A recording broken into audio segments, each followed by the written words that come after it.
Hello everyone, welcome back. This week we'll be speaking about the Dwarf. This lovely race has a lot of information with it, good couple pages. It talks about their lifespan, their beliefs, their clans, how it takes a while to get to trust dwarves. They're a little bit shorter than humans. All of this information goes into further detail. This book gives a lovely assortment of suggested examples of names, both male, female, and clan. And here we get into the traits. Now, when you make your first character, or when you make your character period, your race plays a part in your ability scores. With the dwarf, you get your constitution score increases by 2. So that's pretty good. Means your health will go up and you can take more damage before you die. Age, they mature about the same rate as humans, but are considered young until they reach 50. So among their own dwarfish people, they are still young for a lot longer. Their lifespan is a lot longer than humans. So its average is about 350 years. So that's a pretty good lifespan. Alignment, dwarves tend to be lawful and good.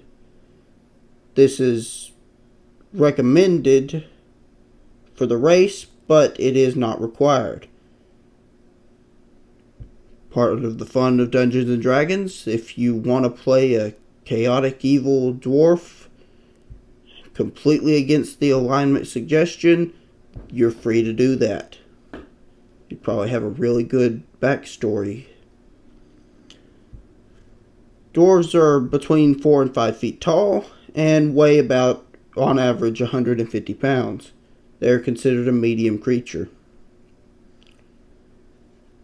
However, being a little bit shorter, their speed is only 25. That is how far you can move on one turn.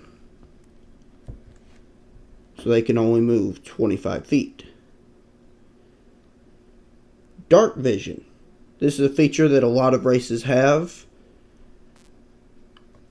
And it's pretty much exactly what the name would imply. You can walk into pitch black darkness and see up to 60 feet. However, with dark vision, you cannot see in color. Everything is in different shades of gray.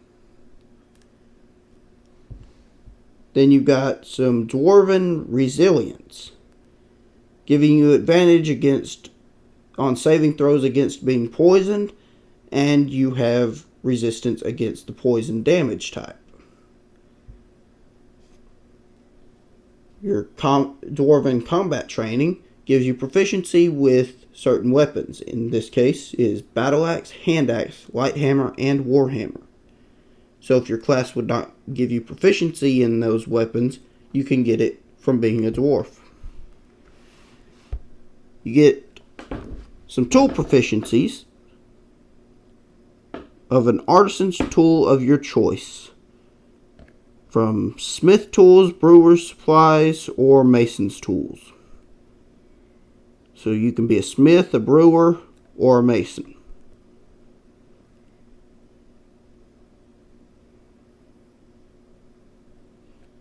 When looking at stonework, if you make a history check, you get to add your proficiency bonus.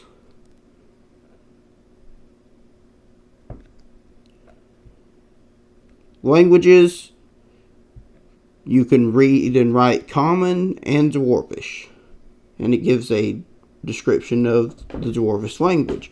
Dwarvish is full of hard consonants and guttural sounds, and those characteristics spill over into whatever other language a dwarf might speak.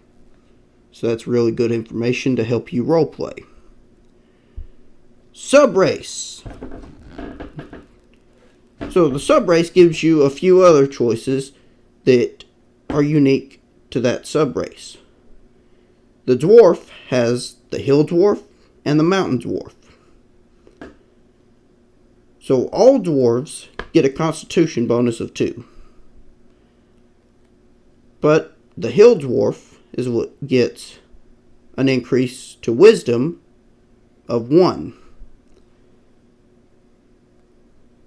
Dwarven toughness, also the hill dwarf, gives you a hit point maximum increase of 1. And it increases by 1 every time you gain a level. So the hill dwarf is good if you want to continue making a character that can take a lot of damage and have a lot of health. So yeah, that's pretty neat. Then the mountain dwarf. So the mountain dwarf, you get constitution increase of 2, and your strength increases by 2. You also have proficiency with light and medium armor. That is good if you have a certain class that doesn't give you proficiency in any form of armor.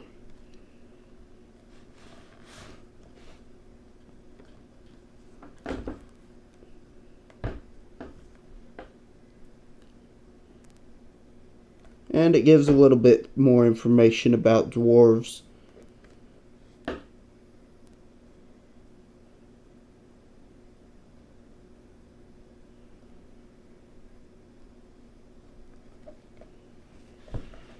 So, that's pretty much it for this week. Dwarves are a pretty interesting race. Got a lot more information on here, but you'll need the book. Have to get the book to find out about that. All the extra information in it helps with just additional roleplay. If you want to get really into it, if you're a first-time gamer, then you might not want to get too involved in the role play because you might not be comfortable with it yet. If you are, then go for it. Next week we'll be talking about elves. Join in. But for now, I bid you adieu. Don't forget to like. A subscribe would be nice. And comment about your favorite dwarvish trait. Or if you just got a funny story to tell, that's cool too.